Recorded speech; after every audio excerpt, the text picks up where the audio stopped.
When people talk about betrayal, they usually mean love, cheating, lies, broken promises whispered in the dark. Mine didn't happen in a bedroom. It happened under fluorescent lights, between bullet points and branding slides, in a conference room that smelled faintly of burnt coffee and ambition. And the person who betrayed me was supposed to be my mentor. Her name was Dr. Elise Carrington, and she had that kind of authority that made rooms bend around her. She was head of communications at our marketing firm, a visionary, people said, charismatic, eloquent, impossible to ignore. When I, Mara Calloway, joined the firm at 27, I looked at her the way a student looks at a favorite professor, with admiration that teeters dangerously close to worship. She took me under her wing fast. "You have instincts," she'd said one night after I stayed late polishing a campaign deck. "Don't lose them trying to sound like everyone else." I believed her. I trusted her. For 2 years, she trained me. Or maybe trained me to stay in her shadow. The invitation came on a Tuesday afternoon in March. Our firm had been selected to present at BrandForge, one of the biggest national conferences in our field. Panels filled with CEOs, creative directors, agency leads. A chance to be seen. Elise sent me a message. "We'll co-present. Your research on consumer trust fits perfectly into my segment on ethical branding. Let's make it unforgettable." I remember staring at the message, my heart hammering. It wasn't just validation. It was opportunity. Sharing the stage with Elise meant being recognized as her equal. I worked for weeks, late nights, early mornings, adjusting phrasing, refining visuals. My slides were sleek, balanced, storytelling woven through data. Elise and I met twice a week to review progress. Each time, she'd praise a section, then subtly tweak something. "Let's move this chart to my portion. It flows better there. Let's frame this insight as our discovery." At first, I didn't notice the pattern. Then, one afternoon, I realized half my content had migrated into her deck. When I brought it up, she laughed lightly. "Oh, don't be territorial, Mara. We're a team. Your work will shine through me." I smiled back, but something inside me sank, the faint, familiar ache of invisibility. The conference was in San Diego, held at a waterfront hotel that gleamed like money. The night before our presentation, the ballroom was quiet except for the hum of projectors. Elise and I stood side by side, rehearsing transitions, making sure our slides flowed. She was calm, polished, wine glass in hand, voice steady as silk. "Tomorrow's going to be huge," she said. "You'll thank me for pushing your material." When I went to plug in my laptop to test my section, my files wouldn't open. "Corrupt," the dialog box read. Confused, I checked my drive. Everything, every single slide was gone, deleted. Panic surged through me like cold water. I turned to Elise, my voice shaking. "Did you touch my folder?" She raised an eyebrow, sipping her wine. "Why would I?" "Because it's missing, the entire deck." Her tone softened. "Mara, you probably overwrote it or something. You've been juggling versions all week." I stared at her, heart racing. "No, I didn't." She set her glass down, sighing with exaggerated patience. "Look, even if it's gone, you can improvise tomorrow.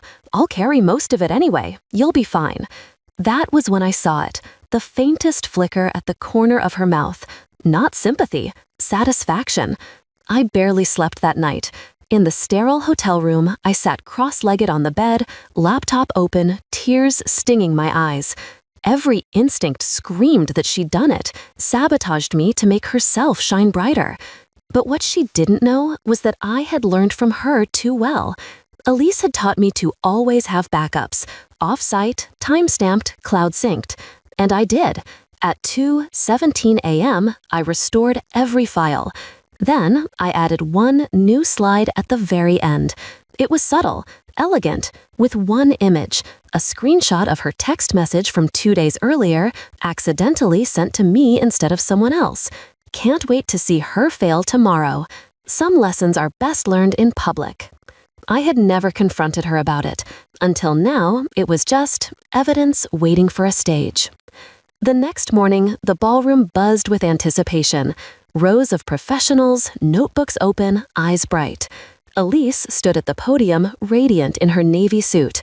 She began flawlessly, warm jokes, confident gestures, the crowd enthralled. Then came my portion. "Now," she said, smiling, "I'll turn it over to Mara Calloway, who's done brilliant work on consumer trust analytics." I walked up, heartbeat steady, slides glowing behind me. As I spoke, the room faded. Only rhythm, voice, story. I could feel the audience leaning in, nodding. I saw Elise off to the side, her smile tightening as the applause built. When my final slide approached, I paused. "Before we close," I said, "I want to share something about collaboration, about trust." Elise tilted her head, curious. The screen flickered, and there it was, her text, 10 feet tall. "Can't wait to see her fail tomorrow. Some lessons are best learned in public." The room fell silent. You could feel the collective inhale, a few gasps. Someone whispered, "Oh my God." Elise froze, color draining from her face. I let the moment stretch, calm and deliberate. "Fortunately," I said softly, "I believe lessons can be learned privately too, if we're honest about what we do to each other." Then I thanked the audience and walked off stage. The applause started hesitant, then swelled, not for spectacle, but for something deeper, the satisfaction of seeing arrogance meet its mirror. The organizers asked Elise to step down from her remaining sessions. By the end of the day, her badge was gone, her name scrubbed from the agenda. Backstage, she cornered me, eyes blazing. "How dare you embarrass me like that? How dare you delete my work?" I shot back. She sputtered. "You humiliated yourself too, you know. People hate drama."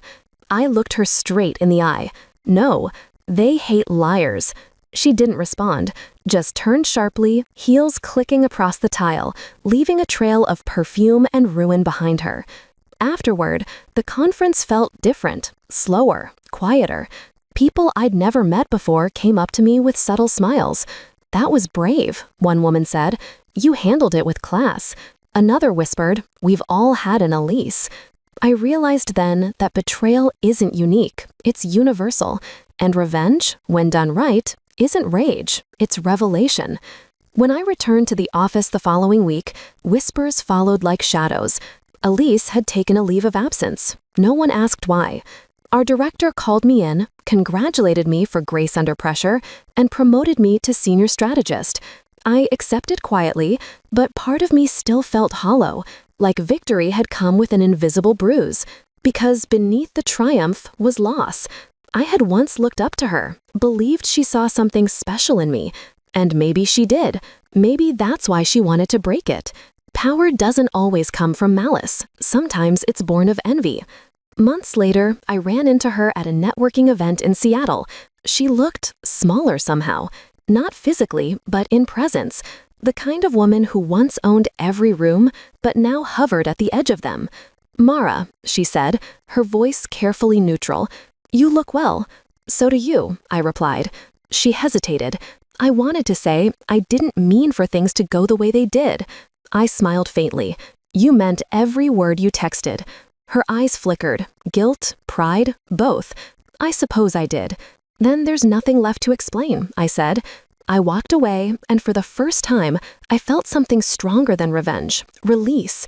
In the months that followed, I built my own path, consulting independently, teaching workshops on ethical collaboration. During one session, a young woman approached me after class. "I worked under Elise Carrington once," she said shyly. "She told me I reminded her of you." I smiled.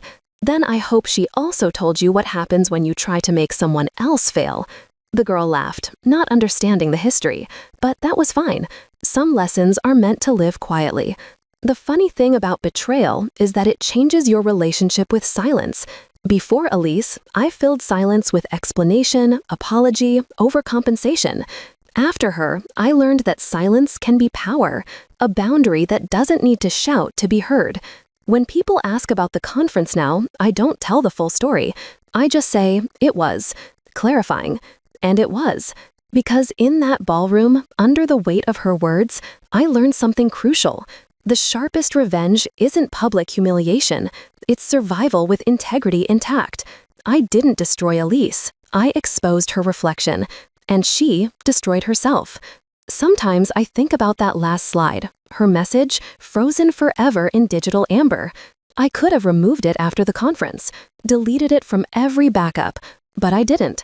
It sits quietly in a folder titled Lessons, not as a trophy, but as a reminder that success built on deceit always collapses, not because someone exposes it, but because it can't stand on its own weight. And that trust, once broken, can never truly be rebuilt, but it can be repurposed into wisdom, into caution, into art. Now, when I mentor younger women at my firm, I tell them this: be kind, but document everything. Not because everyone's out to get you, but because protection isn't paranoia, it's preparation.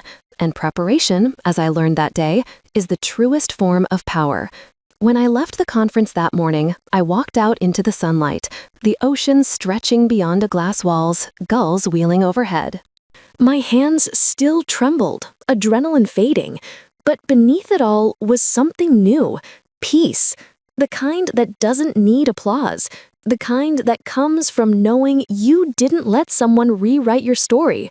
Because in the end, she tried to delete my slides, and I turned her into one.